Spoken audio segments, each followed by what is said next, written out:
오늘 우리에게 주시는 하나님의 말씀 사무엘상 3장 1절부터 11절까지 말씀입니다.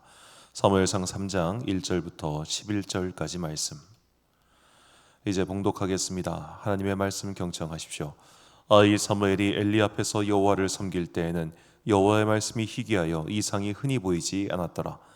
엘리의 눈이 점점 어두워져서 가서 잘 보지 못하는 그때에 그가 자기 처소에 누웠고 하나님의 등불은 아직 꺼지지 아니하였으며 사무엘은 하나님의 궤에 있는 여호와의 전안에 누웠더니 여호와께서 사무엘을 부르시는지라. 그가 대답하되 내가 여기 있나이다 하고 엘리에게로 달려가서 이르되 당신이 나를 부르셨기로 내가 여기 있나이다 하니 그가 이르되 나는 부르지 아니하였으니 다시 누우라 하는지라. 그가 가서 누웠더니 여호와께서 다시 사무엘을 부르시는지라. 사무엘이 일어나 엘리에게로 가서 이르되 당신이 나를 부르셨기로 내가 여기 있나이다 하니 그가 대답하되 내 아들아 내가 부르지 아니하였으니 다시 누우라 하니라. 사무엘이 아직 여호와를 알지 못하고 여호와의 말씀도 아직 그에게 나타나지 아니한 때라. 여호와께서 세 번째 사무엘을 부르시는지라. 그가 일어나 엘리에게로 가서 이르되 당신이 나를 부르셨기로 내가 여기 있나이다 하니 엘리가 여호와께서 이 아이를 부르신 줄을 깨닫고 엘리가 사무엘에게 이르되 가서 누웠다가 그가 너를 부르시거든 내가 말하기를 여호와여 말씀하옵소서 주의 종이 듣겠나이다 하라 하니 이에 사무엘이 가서 자기 처소에 누우니라. 여호와께서 임하여 서서 전과 같이 사무엘아 사무엘아 부르시는지라. 사무엘이 이르되 말씀하옵소서 주의 종이 듣겠나이다 하니 여호와께서 사무엘에게 이르시되 보라 내가 이스라엘 중에 한 일을 행하리니 그것을 듣는 자마다 두 귀가 울리리라. 아멘. 말씀 보석 감별사라는 제목으로 하나님의 말씀 선포하겠습니다.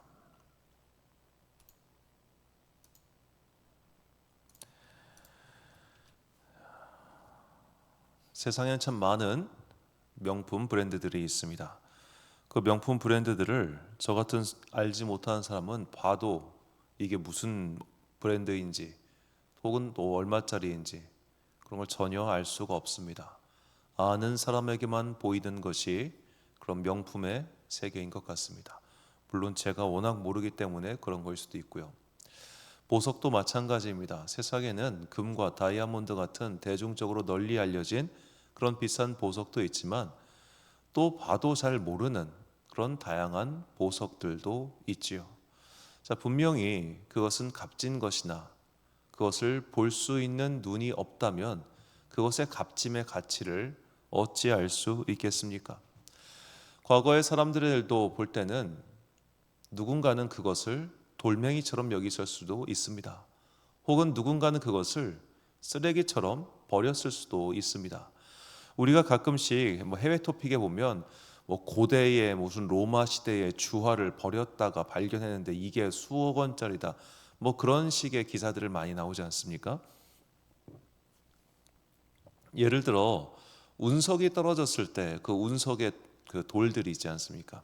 그런 것이 나사의 연구원들에게는 수억 원의 가치가 있지만 우리 같은 사람들이 볼 때는 이게 길가의 돌멩이와 다른 점을 어떻게 찾을 수 있겠습니까?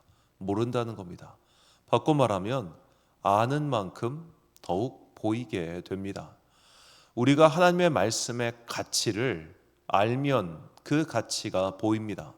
그러나 그 말씀의 가치를 모르면 그리고 계속 모른 채로 있으면 그것은 그냥 흔해 터진 어찌 보면 유튜브에 나오는 그냥 괜찮은 강의 한 편에 비하면 훨씬 더 질 떨어지는 그런 돌멩이처럼 보이겠죠.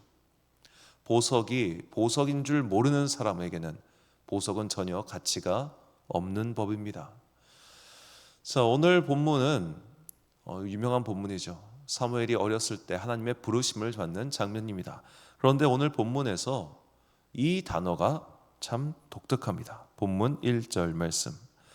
이 사무엘이 엘리 앞에서 여호와를 섬길 때에는 여호와의 말씀이 희귀하여 이상이 흔히 보이지 않았더라. 아멘. 자, 여호와의 말씀이 희귀하였다라고 오늘 본문이 말합니다. 이 희귀하다는 단어가 중요합니다. 희귀하다는 단어는 히브리어 야카르인데 이는 귀중하다, 광채나다, 진귀하다라는 뜻입니다. 자, 하나님의 말씀이 희귀했습니다. 아니요, 원래부터 하나님의 말씀은 희귀했습니다. 그것은 원래부터 광채가 나고 진귀하고 귀중한 것이었습니다. 그런데 사람들이 그 보석의 가치를 못 알아보고 있었다는 겁니다. 말씀이 없었던 것이 아닙니다. 여전히 말씀은 있었습니다. 그런데 그들이 그것을 찾지 않았고 그 가치를 모르던 시대였다는 겁니다. 이 말씀을 묵상하면서 문득 우리가 살고 있는 이 시대가 바로 이러한 시대가 아닌가라는 생각이 들었습니다. 자, 자세하게 새벽의 시간 관계상 말씀드리기 그렇습니다만 이 엘리 제사장의 태도가 굉장히 중요합니다. 엘리 제사장은 이미 영적으로 볼 때는 어두운 사람입니다. 그로 말미암아 그가 자기 자식을 너무 늦둥이 아들들을 너무 사랑했기 때문에 결국에는 성전에서 성막에서 일어난 여러 가지 일들을 그가 눈감아 주었고, 그러니까 아론이 나답과 아비후가 하나님께서 그 앞에서 치셨잖아요. 그만큼 제사장의 직무는 귀중한 것인데 엘리에게는 하나님보다 아들들이 더 귀중했어요. 그래서 하나님께서 너의 집안을 전부 다 제사장직에서 쫓아내겠다라고 결단을 하십니다. 결국 그들은 나중에 홈니와 비느하스는 전쟁 중에 사망하게 되고 엘리는 뒤로 자빠져서 죽고 그야말로 멸문지화를 당하죠. 자, 그런 시대였음에도 불구하고 엘리는 이 현상이 어떤 현상인지를 짚어냅니다. 그리고 한나가 엘리 앞에서 위로를 얻고 돌아가죠. 그러니까 그는 아들이 너무 소중해서 하나님을 더 귀하게 여기지 않았을 뿐 오늘날 우리와 별반 차이 없는 사람이라는 겁니다. 엘리가 특별히 더 타락해서 그 시대의 말씀이 희귀했던 것이 아닙니다. 엘리가 사사로서 제사장으로서 직무를 제대로 못해서 말씀이 사람들이 보석인데도 보석인지 알아보지 못하는 그런 상황이었던 게 아니에요. 우리랑 똑같아요. 말씀보다 귀한 게 있는 거예요. 하나님보다 귀한 게 있는 거예요. 그러니까 덜 귀한 건 안 들어와요. 오늘날 내 삶에서 하나님을, 그리고 하나님께서 주신 이 계시의 말씀을 내 삶의 가장 높은 곳에 두지 않는 사람들, 그리고 않는 사람들이 사는 시대 똑같다는 겁니다. 그 보석의 가치를 알아보지 못해요. 그러니까 길가에 있는 돌멩이 취급하고 그냥 가끔씩 오면 뭐 듣는 거 이렇게 생각하고, 이 시간을, 그 시간을 내가 하나님과 교제하고 하나님께서 나에게 주신 이 말씀을 읽는 시간을 귀하고 값지게 여기지 않는 시대가 지금 우리 시대예요. 그리고 이런 시대가 된 지는 점점 더 가속화되는 것만 같습니다. 자, 이 야카르라고 하는 단어 다시 한번 보면 이 희귀하다, 그러나 그 진짜 뜻은 광채나고 진귀한, 광채나고 진귀한 보석이 당연히 희귀하죠. 보석의 가치는 그 희소성에 있지 않습니까? 그 희소성, 모두가 갖고 있으면 그게 어떻게 보석입니까? 나만 갖고 있어야 보석이죠. 그렇게 값 있고 진귀하고, 그래서 더욱더 값이 쭉쭉쭉 올라가는, 모두가 그것을 원하지만 그것은 쉽게 발견할 수 없기 때문에 희귀한 거였는데, 자, 이 희귀한 단어, 이 단어가 어떤 특정 건물에 가장 많이 사용되었는데 성경을 보면 바로 성전입니다. 자, 성전에 관한 말씀 두 가지만 소개할게요. 열왕기상 5장 17절과 역대하 3장 6절, 이에 왕이 명령을 내려 크고 귀한 돌을 다 떠다가 다듬어서 성전의 기초석으로 놓게 하며 또 보석으로 성전을 꾸며 화려하게 하였으니 그 금은 바르와임 금이며. 자, 크고 귀한 돌, 그냥 아무 돌이 아니라 귀한 돌을 떠다가 다듬어서 성전의 기초를 놓았고 또 보석으로 성전을 꾸몄습니다. 귀한 것들로 꾸몄습니다. 희귀하여 찾는 자가 많지만 찾을 수 없는, 그게 보석이죠. 찾는 자가 많지만 찾을 수 없는 것, 그 보석들로 성전을 꾸몄습니다. 바꿔 말하면 저는 이 단어와 이 성전과 이 말씀이 연결됐어요. 성전에서 선포되는 말씀, 그 말씀도 같은 보석이에요. 보석으로 만들어진, 아니 보석보다 비교할 수 없이 귀하게 만들어진 이 하나님의 말씀을 눈에 보이는 그것보다 더 귀하게 받아들이는 사람이 있고 그렇지 않은 사람이 있다는 겁니다. 그렇게 받아들이는 사람들이 많을 때 그 시대에 하나님의 비전이 드러나는 거예요. 그런데 그런 사람들이 적을 때 아니면 없을 때 하나님의 비전은 이미 있음에도 불구하고 그것을 발견하지를 못하는 겁니다. 그러니까 하나님께서는 시대가 악하니까 난 더 이상 이 시대에 말하지 않아, 이게 아니에요. 시대가 악해도 하나님의 말씀은 영원히 거기에 있어요. 단지 찾는 자가 적을 뿐입니다. 이 시대에 제가 가장 우려하는 것 중 하나는 사람들이 말귀를 못 알아듣는다는 겁니다. 문해력이 날이 갈수록 떨어지고 있습니다. 설교 때 한번 말씀드릴 건데요. 우리나라가 이제는 OECD 평균보다도 못한 문해력을 가지고 있습니다. 사람들이 신문을 봐도 이 신문의 기자가 무엇을 말하고 싶어 하는 것인지 그 글을 이해하지 못합니다. 옛날에는 너희가 수능 보고 대학 입시고사를 치르기 위해서 신문 사설 같은 걸 많이 읽으라, 그런 말들을 많이 했지요. 지금은 심각해요. 그리고 이 심각함은 양극화가 굉장히 또 심해지고 있습니다. 그러니까 자녀가 어떻게 보면 좀 좋은 대학을 보내기 위해서 어릴 때부터 공부를 시키고 하는 분들은 자녀 공부라는 게 저는 해본 적이 없습니다만 제가 봤을 때 부모도 함께 하는 거예요. 부모가 맨날 텔레비 보고 놀고 술 마시고 놀면서 야, 너 공부 안 해? 이러면 애들 절대 공부 안 합니다. 그런 환경 속에서 본인도 같이 있는 거죠. 자, 그런 또 더군다나 요새 같은 경우는 부모님들한테 많은 고지서 이런 게 오기 때문에 문해력이 떨어지는 부모는 자녀를 공부시킬 수가 없어요. 본인이 그걸 봐도 읽어도 이해를 못 하는데 어떻게 공부를 시켜요? 자, 그것을 봤을 때 점점 더 소위 말해 상류층, 잘 사는 사람, 그 계층이 위로 올라가는 사람들은 계속 읽고 대화하고 또 수준이 맞으니까 하다 보니까 더 지식이 쌓여요. 비례해서 재산도 함께 쌓여요. 그런데 그 밑에 층들은 어때요? 안 읽어. 심각할 정도로 읽지 않아요. 심각할 정도로 거기에 대해서 관심을 두지 않아요. 와, 이렇게까지 심할 정도인가라는 마음이 들 정도로 한편으로 안타까워요. 말씀을 사모하는 사람이 없어져요. 점점 더. 물론 있어요. 말씀을 사모하시는 분들이. 어디에? 잘 사는 동네. 정말로 안타까운 것은 경제적으로 윤택한 사람들이 신앙생활을 잘해요. 이게 나는 너무너무 슬퍼요. 우리가 지금보다 이 현세에서 나은 삶을 살기 위해서 믿음 생활을 열심히 해야 되는데 그 믿음 생활을 열심히 한 사람들 몇 면을 보면 정말로 어렵고 힘겨운 가운데 내가 어떻게 해서든 이 삶에서 더 나은 자가 되기 위해서 하나님 날 좀 도와주세요라며 주님께 끈질기게 매달리는 사람, 그런 사람들보다는 이미 잘 살고 있는 사람들이 더 잘 살기 위해서 하나님께 더 열심히 헌신하고 봉사하는 경우가 많더라고요. 그래서 성경 말씀 그대로예요. 있는 자는 더하여지고 없는 자는 그것마저 빼앗길 것이다. 이 시대가 그런 시대더라고요. 그것이 이루어지고 있어요. 그것을 볼 때마다 너무 속상합니다.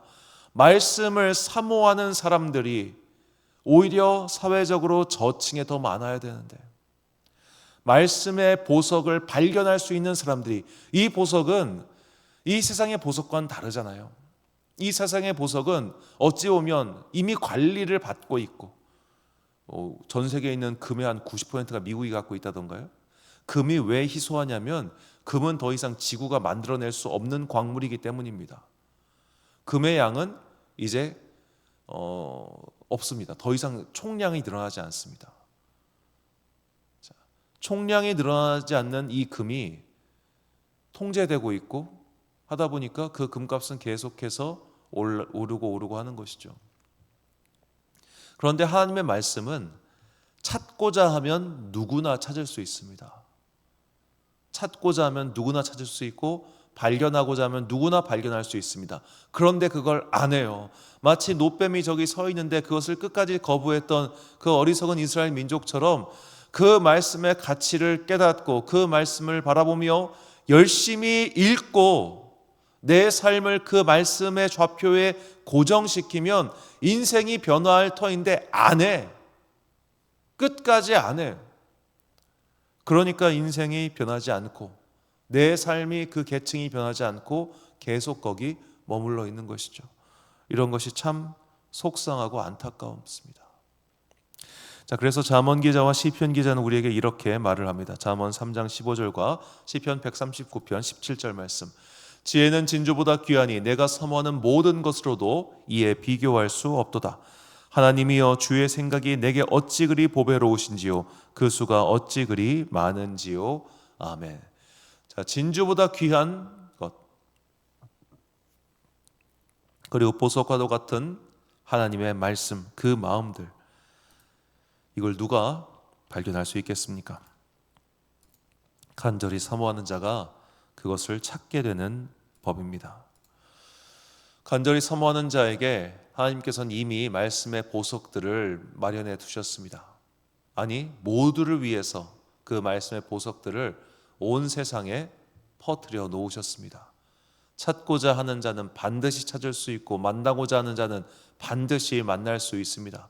우리는 이 어마어마한 인쇄술의 시대에 성경책의 가치가를 너무 하찮게 여기는 시대에 살고 있잖아요.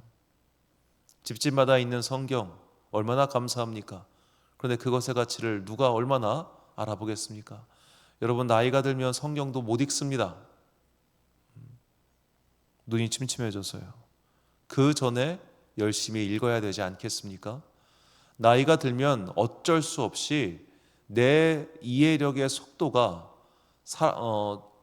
말하는 자의 이 말의 속도를 따라가지 못합니다. 듣고 있어도 우리 목사님 말이 너무 빨라서 못 알아듣겠어 이럽니다. 그런데 20살 때도, 그보다 어릴 때도 그랬습니까? 당신도 말 어지간히 빠른 사람이었을 겁니다. 그런데 세월이 지나면서 느려지는 거예요. 그러니까 우리가 정말로 속된 말로 열심히 하나님의 말씀을 읽고 듣고 경청하고 그 말씀대로 수정해서 살 수 있는 시간대가 그리 많지 않아요. 그리 많지 않아요. 그 짧은 시간에 한번 내 삶을 여기에 고정시켜 봅시다. 내 삶을 여기 한번 걸어 보십시오.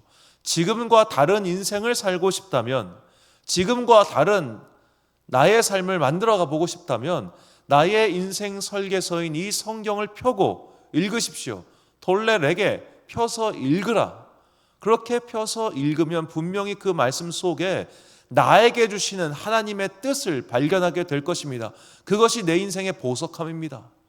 그 보석들을 발견하여 정말로 우리가 다 함께 이 땅에서 주님께서 예비하신 그 모든 보화를 발견하게 되기를 간절히 소망합니다. 그래서 예수님께서 이렇게 말씀하십니다. 마태복음 13장 44절 말씀. 천국은 마치 밭에 감추인 보화와 같으니 사람이 이를 발견한 후 숨겨두고 기뻐하며 돌아가서 자기의 소유를 다 팔아 그 밭을 사느니라. 아멘. 사랑하는 광성교회 성도 여러분, 그리고 이 새벽을 함께 깨우고 계신 귀한 주님의 자녀 여러분, 새해입니다. 새해에 우리가 많은 목표를 세우지만 그 중에 특별히 말씀에 관한 목표를 꼭 세우시기를 소망합니다. 말씀을 힘내서 읽으십시오. 그리고 말씀을 읽으면서 궁금한 것들이 있을 때, 뭔가 이것은 무슨 뜻일까라는 것이 있을 때 요즘 성경에 다 밑에 주석이 있습니다. 그리고 나의 궁금증은 그 주석을 크게 벗어나지 않습니다. 그것을 또 보십시오. 그러고 나서도 궁금한 게 풀리지 않는다면 여러분의 목사에게 가서 물으십시오. 그 목사는 그런 물음을 받았을 때 정말로 기뻐할 겁니다. 그가 말씀을 사모하는 사람이라면. 내가 이렇게 좋아하는 것을 상대방이 물었을 때 그 대답하는 기쁨이 얼마나 큰지 아십니까? 이게 요즘 그 덕후라고 하죠. 어떤 걸 특정한 걸 굉장히 좋아하는 사람을, 원래 이게 일본말 오타쿠의 그냥 우리식 변형 같은 말인데, 이 오타쿠라고 하는 사람들이 자기가 좋아하는 것을 누군가가 물어올 때 그렇게 기뻐요. 신나게 설명을 한다고요. 우리 기독교인들은 다 말씀 오타쿠가 돼야 돼요. 너무 좋아. 그런데 누가 좀 물어보면 막 대답하고 싶어져. 이렇게 좋아하고 사모하는 이 보석을 발견한 사람, 이 보석을 발견한 사람은, 보화를 발견한 사람은 기뻐 뛰며 집에 돌아간다 하지 않습니까? 내 안에 이 보석을 사랑하는 마음, 그리고 이 보석 때문에 정말로 기뻐하는 마음이 있는지 다시 한번 이 새벽 돌아보시고 내 삶의 가장 높은 곳에 하나님 것에 대한 그 가치를 둠으로써 자신의 인생을 현재보다 나은 삶으로 엮어가는 여러분과 제가 되시기를 주의 이름으로 축원합니다. 기도하겠습니다. 사랑과 은혜가 풍성하신 아버지 하나님, 말씀이 보석과 같다는 것을, 아니 보석보다 더 귀하다는 것을 깨닫게 해주시니 감사합니다. 말씀은 한 번도 희귀했던 적이 없습니다. 있으나 우리가 알아채지 못했을 뿐입니다. 주여, 이 시대는 말씀을 사모하는 자들이 적은 시대입니다. 점점 더 그런 시대로 우리는 접어들고 있습니다. 주여, 어리석은 자들에게 지혜를 주시고 이 성경 말씀을 사모하고 그것을 읽는 것이야말로 인생을 변화시키는 가장 현명하고 확실한 방법이라는 것을 깨닫고 절망 가운데 그저 낙심하며 원망하며 자기의 인생을 낭비하는 자들이 아니라 말씀 속에서 길을 얻어 하나님께서 우리를 위해 준비하신 그 많은 복을 얻는 주의 거룩한 자녀들 되게 하여 주옵소서. 새해 첫 주간입니다. 주께서 2025년을 살아가는 당시대 자녀들에게 지혜와 능력을 더하여 주시기를 간절히 소망하오며 이 모든 말씀 우리 구주 예수 그리스도의 이름으로 기도드립니다. 아멘. 오늘의 기도 제목입니다. 어떤 보석보다 값진 말씀의 보화를 찾고 있습니까? 아니면 보석인지도 모른 채 길가에 돌멩이 취급을 하고 있습니까? 하나님의 말씀을 대하는 나의 자세를 돌아보며 말씀의 가치를 깨닫게 해달라고 기도하십시오. 오늘 주신 기도의 제목 가지고 기도와 묵상에 힘쓰는 하루 되시길 바랍니다. 기도하겠습니다.